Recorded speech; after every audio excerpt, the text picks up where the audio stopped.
The best of the week on Relevant Radio. TikTok is the spy in Americans' pockets. Your company continues to feed our children this dangerous and harmful content. Quite frankly, your testimony has raised more questions for me than answers. Your platform should be banned. There are more than 150 million Americans who love our platform, and we know we have a responsibility to protect them.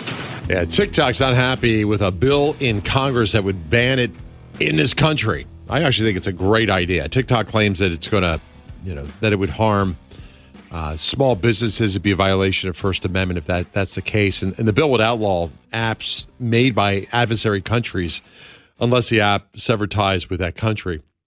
Congressman Mike Gallagher, he's a representative from Wisconsin. He's passionate about this. I mean, he's behind the push to have TikTok either divested from Chinese parent companies or just to outright ban it. Congressman Gallagher would argue, ban it. It's a Chinese spy app. Months ago, he told Fox News that he believes that it's brainwashing our youth with the wrong message. Peter Atkinson will join me in a second. We'll get his take on TikTok, too. But let me share with you a little bit of Congressman Mike Gallagher. And the fact is that this app, which increasingly young Americans get their news from this app, this is the source of news and could become the dominant news platform in America, is controlled by a Chinese company that is at the behest of the Chinese Communist Party. And if you don't think the Chinese Communist Party could or would weaponize that platform to spread anti-American propaganda, to divide Americans against Americans, to increase division in this country, then you're not paying attention to what they've been doing all around the world. Just recently, Chinese tech companies literally wiped Israel off the map, refusing to show the state of Israel on a map. That's just a taste of what could happen if we allow TikTok to continue its ascendance here in America. Yeah, if you got kids with TikTok, get rid of it. There's a lot of concerns about what it could do, even with your own privacy in your home.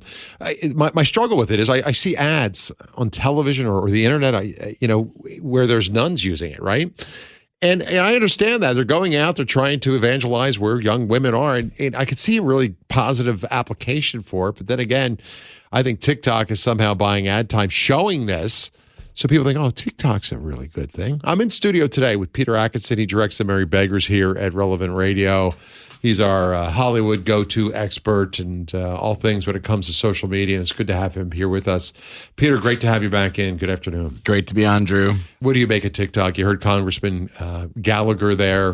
We know the problems that TikTok has. Wall Street Journal did an experiment a couple years ago. They made 100 fake profiles or bots to see how the app worked. And they wrote that some of the accounts ended up lost in rabbit holes of similar content. One that just watched videos about depression. You see suicide rates going up. You see all sorts of things with our kids. Kids are sexualized. It's scary stuff. What could go wrong, Drew? What could go wrong? Yeah, no, on that point, there was I think it was the Wall Street Journal, it might be the same study. They did an experiment where they created profiles on all the different social platforms. And on the TikTok ones, they were shown 54 pro-Palestine videos in the Gaza-Israel conflict to every one pro-Israeli video, which shows you that people often divide TikTok into two buckets of concerns. One is data privacy. The Chinese Communist government is going to get access to, our phone numbers or how much you're spending on gum at Walgreens. And then the other is persuasion, that even if they never, know how much people are spending on various products or whatnot, they will be able to persuade people to certain opinions or not. So both of those are extremely serious security risks. And those are only made exponentially more dangerous by the introduction of artificial intelligence. You can actually scientifically persuade people to a certain point of view in a population, and it's really just through repetition. If you say actually chicken is far better than steak, and you repeat that to 100 million people 50 times a day, chicken sales will go up. That's so what happens when you have artificial intelligence that is able to detect precisely when your opinion changes, and that can scale across, I believe TikTok's user base in the United States is 150 million or so. What happens when those persuasion techniques are just magnified? And it's a whole new era. We have never, in the history of humanity, we have never had a tool like artificial intelligence that can generate content to persuade people of various opinions. So I think the greater risk is persuasion, but there definitely are risks on both sides. It's carefully thought out. and the algorithms are written in such a way that it's addictive. I was reading somewhere that TikTok is actually more addictive by design than Facebook, Instagram, or even X. What is it that makes it so potent? Signal liquidity. So if I meet you and you say, hi, Peter, my name's Drew, I have one piece of information about you, right? If you say, oh, I'm Drew Mariani, I work at Relevant Radio, you got 4, your last name, first name, Relevant Radio, and where you work, so on and so forth. Those are signals that give me information about you, the person that I'm sitting across. Advertisers, their number one thing that they long for are signals about people. Because if I know you work at Relevant Radio, well, I can start selling you Catholic products. I can start bringing to you, things I know you'll be interested in. So Facebook makes money off of getting signals from people and being able to turn around and sell ads to you. TikTok gets, for every one signal that other platforms get, they have developed a platform where they'll get about 20 to 50 signals for every one signal that Netflix gets, that Facebook gets. And so there's 2 parts to that. 1, they can turn around and start selling you things extremely effectively. And then 2, they can surface a video to you that you can't help but watch. And that's just because of signal liquidity. So where's the government on this? I know Mike Gallagher and others are saying, hey, this is a spy app. In terms of security risks, I saw this morning there was a Google employee involved in artificial intelligence. And his name was Linwei Ding, who went by Leon Ding. And he was arrested about 20 hours ago for espionage. So it's easy to think, this is conspiracy talk. This isn't actually going to happen. Well, it is already happening. Attorney General Merrick Garland already is warning against this as a security risk to our country. And major companies, this 38-year-old man who worked at Google copied over 500 files with confidential information from Google into his personal account. And he got away with this for a year, took trips back to China, and had a whole, what I would allege is an espionage practice, going and sharing artificial intelligence, probably, or other information back to the Chinese Communist Party. I mean, that is a massive security risk. And one of the issues back in the 80s, 90s, the U.S. started opening up global trade to China and saying, we're going to bring China into the global economy. It's going to ameliorate some of their more aggressive tendencies, shall we say, and they'll calm down and join us in the global market. And China did a really brilliant thing. They said, come on in, the water's warm, build your company here. And then suddenly half their employees are undercover espionage spies, and every American product gets duplicated in China within 18 months. Wow. It's corporate espionage on steroids, and it's going to happen to artificial intelligence if we're not careful. I was reading that ByteDance is worth, I think, $300 billion. The owners of course, TikTok's expected to reach 1.8 billion users globally. I mean, that's amazing. And a quarter of American adults under 30, they get their news from this social media app. So there's good reason, for the success. They developed a powerful machine learning algorithm. I'm assuming, is that kept private, or what was part of the deal for allowing the U.S. to have that within the states? They wanted access to the code. I don't believe they've released the algorithm or any of their back-end software. They have promised to keep the data, I believe, inside a data facility in Texas. But I think that the bill that's advancing in Congress today is, I think, the right way to go. It's a rare bipartisan effort to actually ban TikTok in the U.S. No. India has already done it. And you know what happened after India did it? No. Did the youths become bored staring at blank walls? No.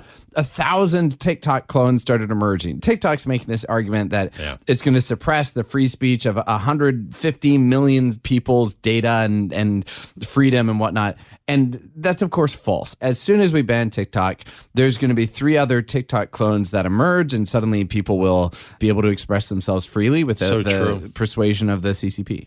I want to talk about the impact on mental health. You said that AI forensics showed that after 5 to 6 hours on TikTok, almost 1 in 2 videos were mental health related and potentially harmful. We have a crisis in the country, Peter. So many kids right now are struggling with anxiety. So many kids are struggling with depression, and we know the suicidal rates. The rate of suicidal ideation is off the charts right now. I really believe a major contributor to all this is social media. I'm not just pointing to TikTok, but for those on that platform, what do we know about it? We talked about the addictive design. What about the impact on mental health? It's terrible. I mean, there are more and more studies coming out. There was a UK one that showed that specifically on teenage girls, the increase in suicidal ideation and distressing mental health situations increased markedly with use of Facebook, I believe specifically, as well as other social platforms. And I think the root cause of this is something called alignment. And they talk about it with AI. So if you talk to an AI machine, right, and you say, AI, I want to meet the world's richest man, what do you think the AI is going to do? Oh, it's probably send me to Elon Musk. Well, the Amazon founder. Yeah, Amazon just beat him the other day, right? Well, that's because you're a human being, right? Yeah. But the AI could just as well kill everyone else except you. And suddenly you're meeting the world's richest man. That's fascinating. Because you're the only man left alive. Wow. Right? So that's an extreme example, but it sort of shows that if we give artificial intelligence directives to optimize for one metric versus another, there are consequences that we won't be able to control. And so with social media, we see this, right? Yeah. Social media is optimized for engagement. In other words, keeping people on the platform and for people just watching the next video. And how do you do that? You enrage them, you cause them anxiety, and you induce trauma.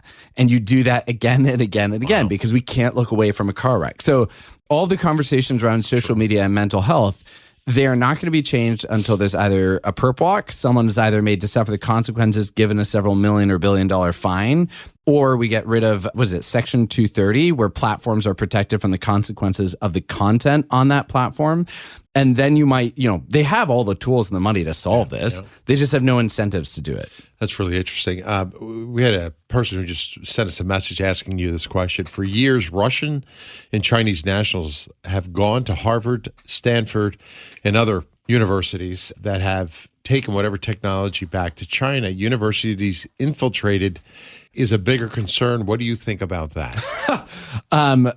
This actually happened in my friend circle. So I had a friend while I was at Columbia University getting my MFA for acting. I had a friend who was dating this lovely Russian guy. I spent, several nights hanging out with him near the university and whatnot. I would do magic tricks for him. And then, it was really fun getting to know him. Well, she breaks up with him. And I ask her, why did you break up with this guy?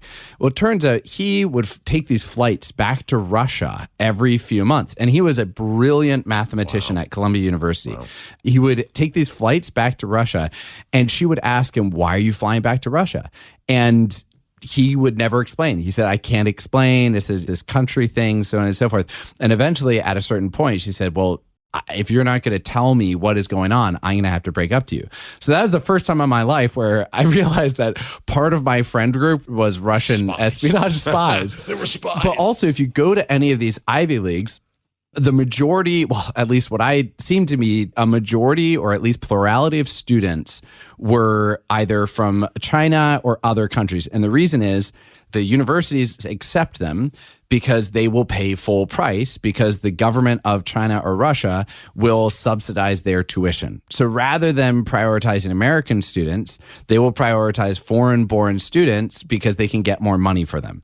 And so my question is why are you tax deductible then? If you're a Ivy League university who is relying on the taxpayer's dime in order to accomplish your mission, why are you compromising national security by getting hundreds and thousands of students who take regular flights back to their home country and are obviously doing espionage? I think it's an obvious fix. Hey, this episode of the Drew Mariani Show is on the Relevant Radio app. The Relevant Radio app is completely free, and it's updated daily with fresh articles, podcasts, and prayers. So don't delay. Download the app today. Thanks for listening.